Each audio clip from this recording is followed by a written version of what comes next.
vocational education.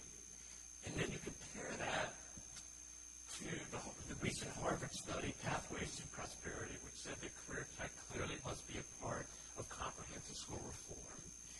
And it addresses the career-ready piece of education reform that the president has talked about. And we've been getting everything in between in terms of where is the federal government going to go with support for career technical education. Well, let me take you on a journey that really starts back 49 years ago with the Vocational Education Act of 1963. Now, why am I doing this? Because the law that we operate under today, the Perkins Act, Perkins 4, is an amendment to the Vocational Education Act of 1963. It is in 1963, really under the Kennedy administration, that the federal government decided to make the investment in career technical education. Interesting, it was 2 years before Congress made the investment in the Elementary and Secondary Education Act, and 2 years before Congress made the investment in the Higher Education Act. What came first in terms of federal support was vocational education. Let me just share with you a couple quotes from the conference report of the House and Senate back in 1963. It is the purpose of this bill to redirect and expand federal financial assistance to vocational education so as to assure vocational education opportunities for all citizens, which will be of high quality and realistic in terms of the nation's actual manpower needs and job opportunities. Opportunity and excellence, again, align with what the federal mission is. This report, this is fascinating to me, and I hope that you find it as interesting yourself. 49 years ago, today's labor market is characterized by the paradox of persistent unemployment occurring simultaneously with rising demand for skilled manpower. The specter of technological unemployment has done much to attract attention to anachronisms in our education system. Our vocational education programs, developed in another era because they were deemed essential to economic progress, fall far short today of meeting the greatly stepped-up needs of these times, 49 years ago. Probably more advances have been made in science in the past 50 years, from say 1913 to 1963, than in all preceding human history, and 90% of the scientists who ever lived are alive today. But the scientist, without the supporting technician, is handicapped, and the production is held back because of shortages of skilled manpower for the variety of new functions that derive from scientific discovery. Again, a quote from 49 years ago. So Congress passed this 1963 Act. What's fascinating about this advance in making the federal investment was really what happened back then. There were no comparable federal education programs that had a concept of a state plan. None had a concept of a local plan. None had a concept of a sole state agency called a state board of vocational education. No vocational education, the Vocational Education Act essentially broke ground for all other federal education programs with these concepts: state plan, local plan, sole state agency responsible for a state-administered program. Not ESEA, not special ed, but vocational education. Although modest in funding back in 1963, Congress said to the states, take these dollars and build an infrastructure to support career technical education. And Congress said, you may use the funds, and we urge you to use the funds for construction of facilities. Yes, the 1963 Act said to the states, build the schools. You use federal funds to build the schools, support, expand vocational education, but giving the utmost flexibility to states, colleges, and locals as to how the funds would be used. Back in those days, every federal education program had a shelf life of 5 years. And sure enough, 5 years later, Congress came to reauthorize the Vocational Education Act of 63, and they simply called that the Vocational Education Amendments of 1968. And again, the new frontier was set by vocational education, not ESEA, not special education. Congress in 1968 set out a new concept called set-asides. We had never seen this concept in education before of set-asides. It was a carrot and stick approach. Congress said, if you spend 10% of your federal vocational education funds on disabled students, and if you spend 15% of your vocational education funds on disadvantaged students, disadvantage is being defined as both academically and economically disadvantaged, then you can take the 75% and do what you want with it to support career technical education. A carrot and stick, which became very fashionable in other federal education programs. The 1968 legislation mandated that every state participating in vocational education had to establish a state council on vocational education comprised of the private sector to advise the state board on the rollout, to give business, industry, labor the opportunity to intersect with the state local bureaucracies as to how curriculum is being fashioned in that state. Again, first state program to have a state council advising the state board. So vocational education for so many years was the champion. Then, how did I intersect with this? In fact, I was a law student back in my home state of Connecticut. And a civil procedure professor came up to me and he said, Michael, state of Connecticut wants to sue the U.S. Office of Education in the way that they are allocating the federal vocational education funds. Would you like to work with the state in presenting and putting that brief together? And I was studying at the time to be a criminal defense lawyer, and being a starving law student, I said, well, I would give that, but I'm not going to do it on a pro bono basis. You'll have to pay me an hourly wage for the work that I do in developing these briefs. We sued in federal district court along with the state of Arkansas back in 1972. And we litigated this case in terms of the way federal funds would be distributed for the smaller states and more rural states. And lo and behold, the folks from the U.S. Office of Education said, we'd really like you, Michael, to come down to Washington, D.C. and perhaps serve as the counsel for what was then a branch with adult education, vocational education, and a number of other programs, which I did. And I got very much involved with writing the regulations under the 1968 program. But that was short-lived because things changed radically 2 years later in 1976 when Congress said, we are going to shift gears. We're going to move away from the Vocational Education Act being a technical education delivery system to one which will be a statement on social policy. Yes, a statement on social policy, equating it with affirmative action. And Congress boldly said in 1976 that if any state wanted to participate in the Vocational Education Act, they had to appoint an individual to work full-time to eliminate gender equity in vocational education. They not only had to use 10% for the disabled, they had to match it dollar for dollar. Not only 15% for the disadvantaged, they had to match it dollar for dollar. But now they had to serve set-asides to the limited English proficient, single parents, pregnant teenagers. And the list went on, replete with all of these set-asides or reserves, and saying to the states, no, you're really no longer going to have that flexibility.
by 1984, Congress had upped the ante to say now 57% of all the federal funds are going to be used for so-called special populations, these groups that I mentioned.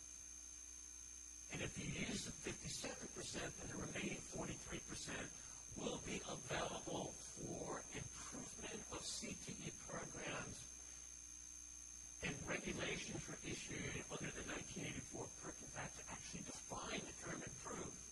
No longer were funds available for construction, no longer were funds available to maintain existing services, to pay salaries of CTE instructors who are doing the same thing year in and year out.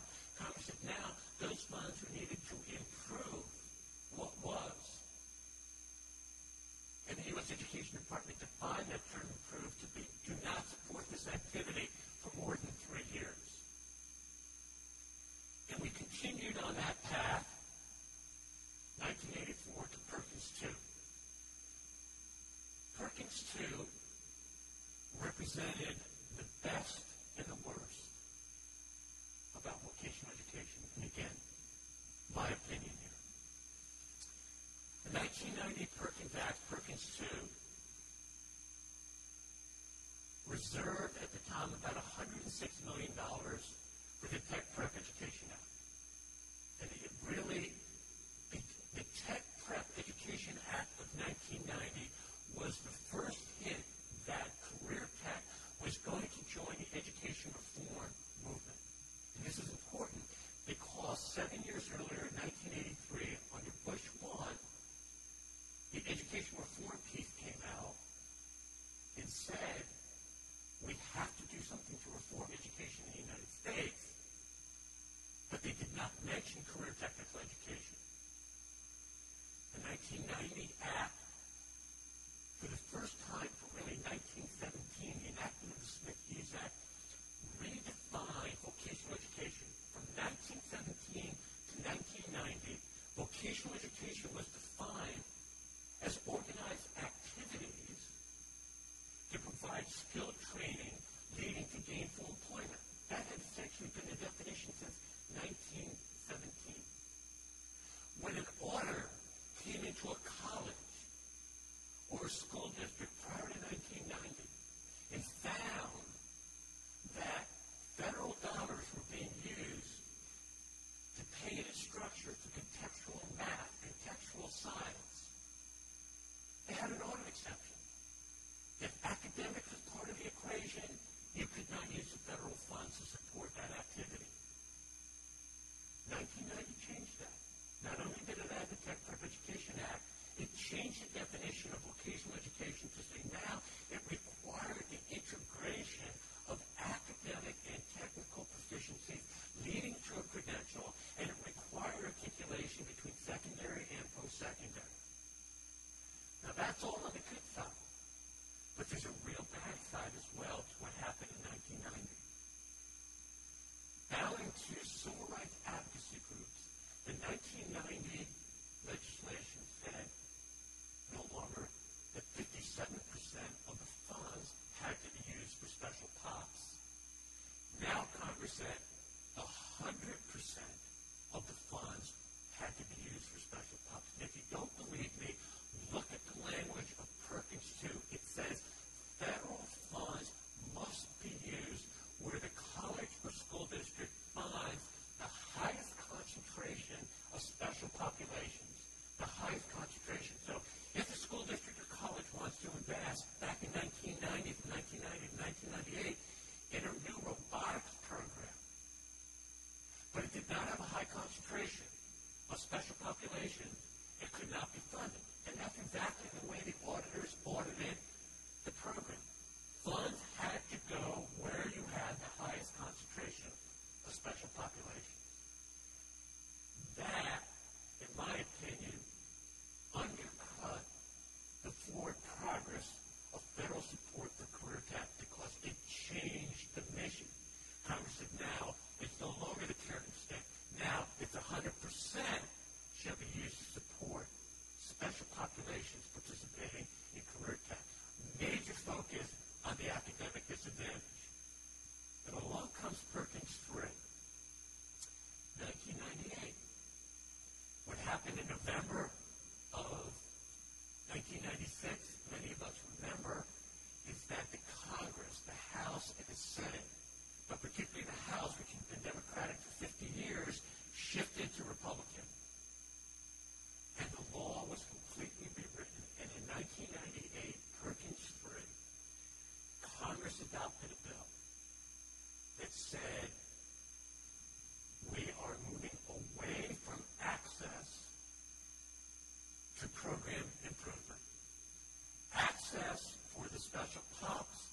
special ops will no longer be the guiding post for career tech in terms of the federal investment. It's going to be program improvement. And they came up with a new accountability system that we're working under today, but they did not attach any consequences to it. That is, if the school district college failed to meet the benchmarks it negotiated with the state, there were no negative consequences as there was under Perkins 4. But sit back and again, listen to my words in terms of the historical shift. We went from 100% being focused on the special pops to 8 years later, Congress saying we're dropping, and they dropped all of those access requirements in terms of reserves, in terms of set-aside, and said invest in program improvement. It was a 180-degree shift.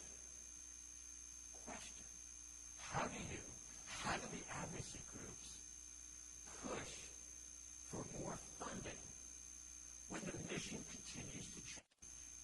And I think it's a fair question that we have to take into account, which then takes us to where we are now under Perkins 4.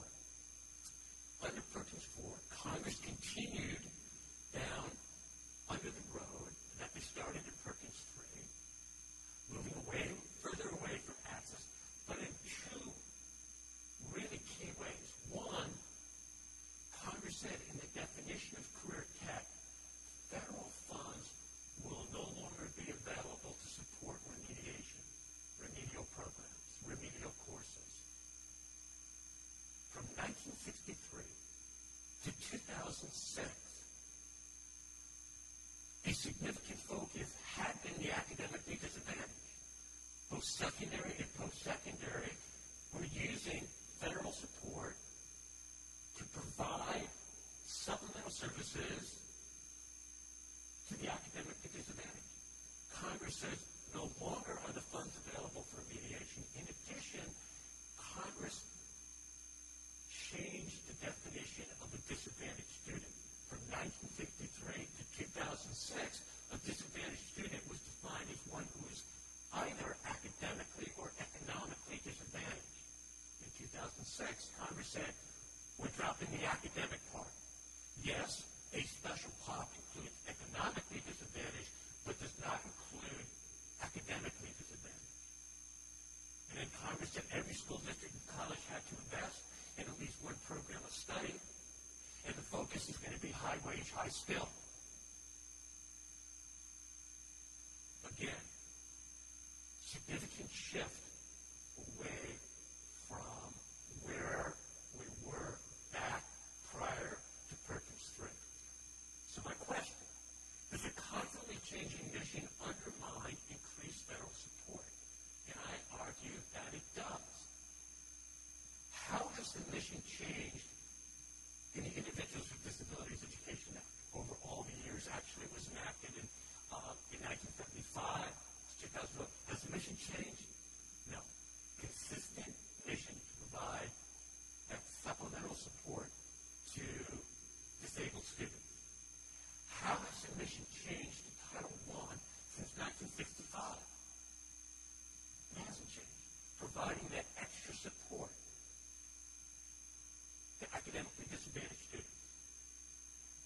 How has the mission changed for career tech? Seems it's changed quite a bit. So I have essentially divided the world of federal support of career tech into four subsets. One, from 1963 to 1976, it was essentially to support skilled training and building infrastructure at the state, local, and post-secondary level. From 1976 to 1998, it was all about special populations, access, and it became a social piece of legislation. From 1998 to 2006, Congress moves away from access and says, now we're going to invest in improvement. And from 2006 to the present, rigor. Rigorous academic technical programs, integration, high wage, high skill programs of study. If you read the legislative reports behind the 2006 bill,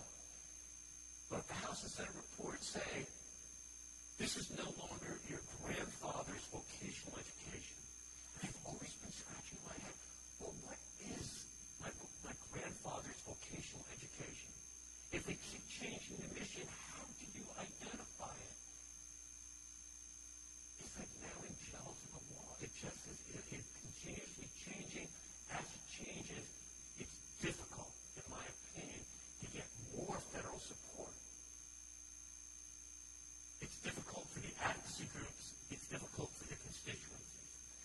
So, question, and it's rhetorical, where will we go with Perkins 5? Now, on the issue of the timetable, yes, 2006 was Perkins 4.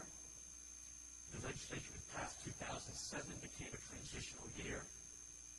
The states have been operating from 2008 to 2012 under Perkins 4. And again, under a perfect world, we'd be moving Perkins 5, but we don't live in a perfect world. Certainly not within the Beltway. So there is a pipeline in everything in turn. The Adult Education Act and the Workforce Investment Act have been standing on a back burner since 1998. Okay, that's 14 years old. No Child Left Behind was enacted or was written in 2001, signed by the President in January of 2002. That's 10 years old. IDEA, 7 years old. Higher Education Act, 7 years old. All of these are older in the pipeline than Perkins.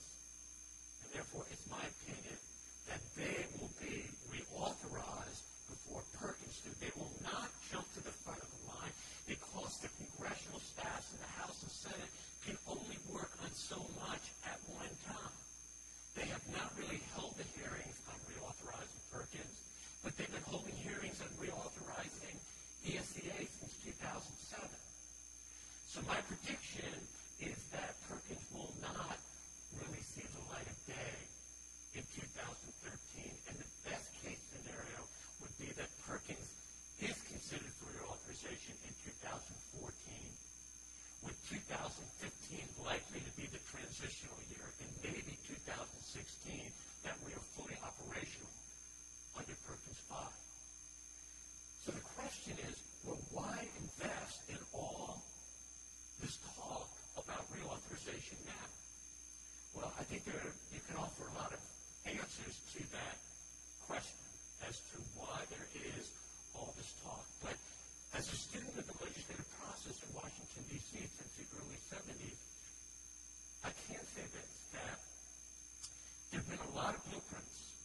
There have been blueprints for the reauthorizations by the administration of ESEA, higher education, Individuals with Disabilities Education Act, and sure, there have been blueprints and white papers of the reauthorization of the Vocational Education Act by the administration, really going back to 1963, Democrat, Republican, what have you.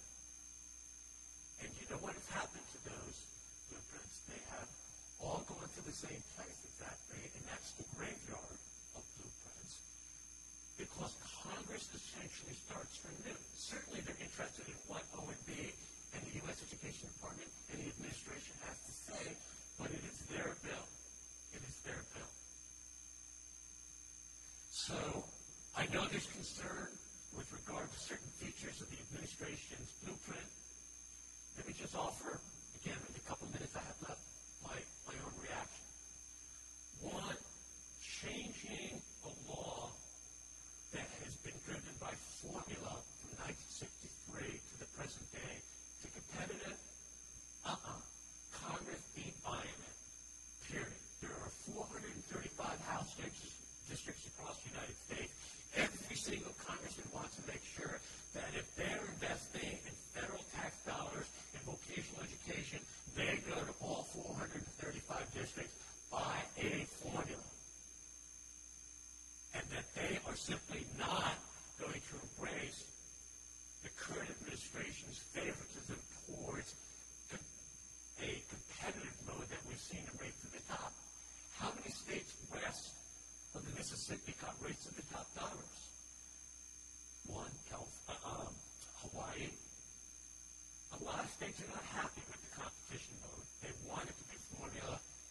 My opinion is Perkins will not shift from formula to competition. Two, the issue of consortia.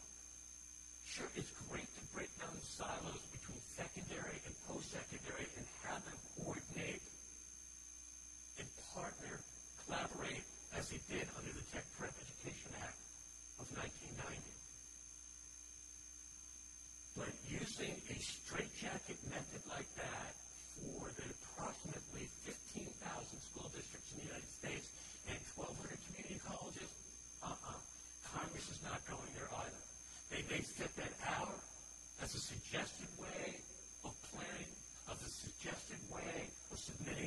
programs to the state, but they will not mandate a straitjacket for all the different, particularly the rural states, and how they provide career technical education. And then the blueprint also embraces this notion of business coming to the table. And if you go back and you read the bills back to 1963, all the way up, again, it's filled with legislative history about how we want business at the table. And perhaps one of the most dynamic examples or illustration to that was the School to Work Opportunity Act of 1994, which required partnerships, not consortiums, but partnerships of secondary, post-secondary, and business all signing off on a plan that they submitted to the state. That had a sunset provision in 2001. Many of you in this room know what happened to School to Work. There was a lot of antagonism across the country to School to Work.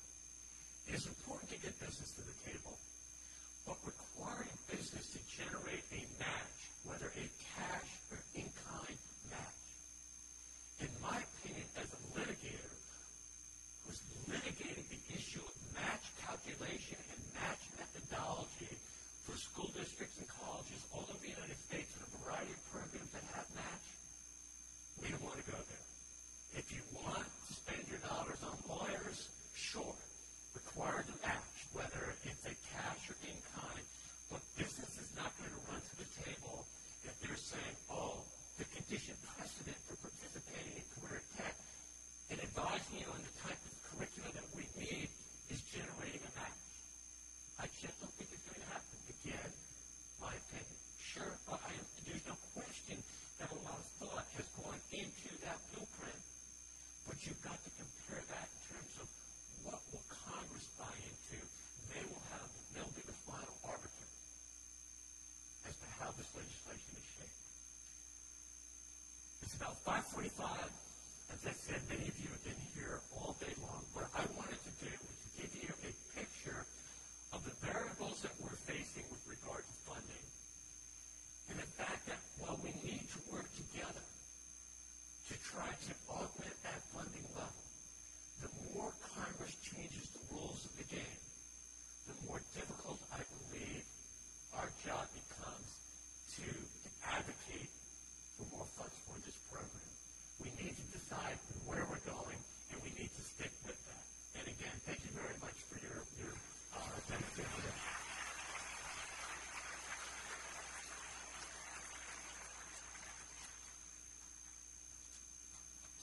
David, any final words?